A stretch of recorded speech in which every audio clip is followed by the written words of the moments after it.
ছাদে গেছি তাও জায়গা পাইনি, ছাদে দাঁড়াবো, বৃষ্টি আসে, বাচ্চা নিয়ে কি করবো, এই জন্য এখানে দাঁড়াইছি। আমার জায়গা পাই না, বাচ্চা গরম, লঞ্চ ছাড়তেছে না, এই অবস্থা হয়ে যাচ্ছে, কোথাও জায়গা পাইনি, এখন এখানে দাঁড়াইছি বাচ্চা নিয়ে, বাচ্চা তো কাঁদতেছে। কোরবানির একটু ভোগান্তি আছে, বিভিন্ন জায়গায় গরুর হাট আছে। আমরা মনে করেন যে আমি বিশ্ব রোড থেকে আসছি, তো আমরা কিছু কিছু জায়গায় অনেক জ্যাম সম্মুখীন হয়েছে। হ্যাঁ, গরুর হাটের কারণে হয়তো কিছু জায়গায় আমরা কিছু জ্যামের সম্মুখীন হয়েছে আর কি। ভোলা রুটে, বরিশাল রুটে যে লাইনগুলো চলতেছে, ভোলা বরিশাল রুটে ভাড়া হলো 300 টাকা, যে আমাদের ভোলা থেকে ঢাকা থেকে বের তো আর ভাড়া হলো 500 টাকা।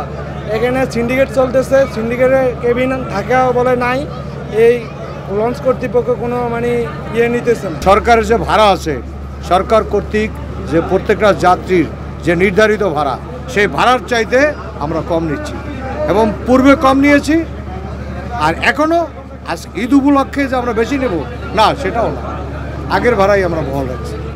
কেবিন ভাড়া আগে যা ছিল তাই, ঈদকে কেন্দ্র করে না, আমরা তো যাত্রীই পাচ্ছি না, ভাড়া আমি বাড়াবো কীভাবে? আমি যদি ভাড়া বাড়াইয়ে দেই তাহলে দেখা যায় কেউ আপনার ওই বাসে চলে যাবে। এখানে উচ্চ লেভেলের ইয়া নেই, যারা আগে ফোন দিচ্ছে ঈদের কেবিনেতে আছে, কেবিন হচ্ছে আমাদের 100 সিট, ওর লোক দেবে আছে 1000। যারা আমাদের আগে বুক দিচ্ছে তারা টাকা ফের দিয়ে কেবিন নিচ্ছে। এখানে তো কোনো দুর্নীতি করার সুযোগ নেই, আমাদের কোম্পানি ফোন আছে, কোম্পানি ফোন অলটা খোলা থাকে, ফোনে বুক দিয়ে কেবিন নিচ্ছে। এখানে তো নেতাদের থেকে আর কেবিন নেই। নগদের কাছে সব গ্রাহকই প্রিয়, তাই তো সারা দেশে ক্যাশ আউট চার্জ সবচেয়ে কম।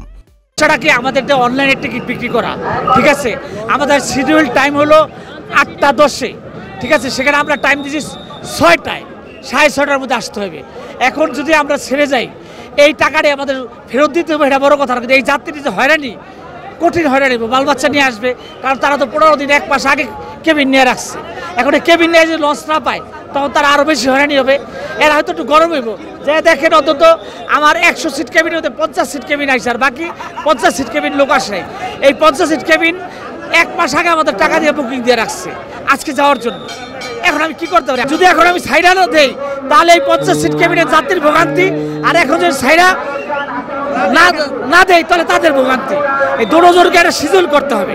পদ্মা সেতু হওয়ার পরে এখানের যদিও প্রেশার কমে যায়, তারপরেও বাংলাদেশ একটা গণবসতিপূর্ণ দেশ। আপনি জানেন যে প্রচুর লোকজন ঢাকায় বসবাস করে এবং ঈদের সময় প্রাণের টানে, গ্রামের নারীর টানে সবাই কিন্তু রওনা দেয়। তারই একটা চিত্র আজকেও দেখা যাচ্ছে। কিন্তু আমরা যেটা দেখছি, পর্যাপ্ত পরিমাণ লঞ্চ কিন্তু ঘাটে এই মুহূর্তে আছে এবং যাত্রী অনেক বেশি দেখা যাচ্ছে। আপনি দূর থেকে দেখলে কোথাও মনে হবে বিভিন্ন জায়গায় ওভার ক্রাউডেড।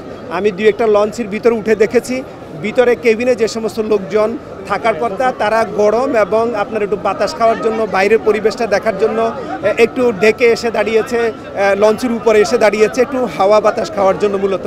বাট ভিতরে কোথাও ওভার ক্রাউডেড এখনও আমাদের কাছে মনে হয়নি। আমরা কিন্তু র্যাবের পক্ষ থেকে এখানে আগে থেকে পর্যাপ্ত নিরাপত্তামূলক ব্যবস্থা নিয়েছি।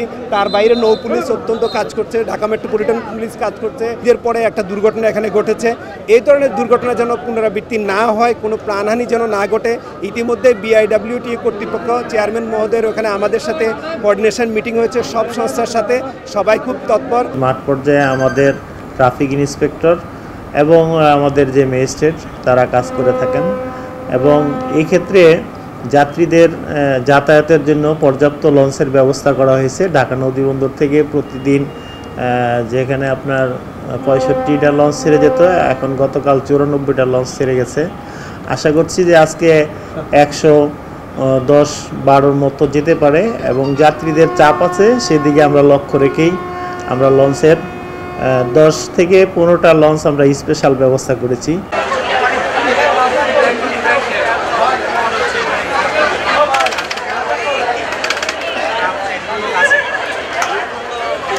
থাকে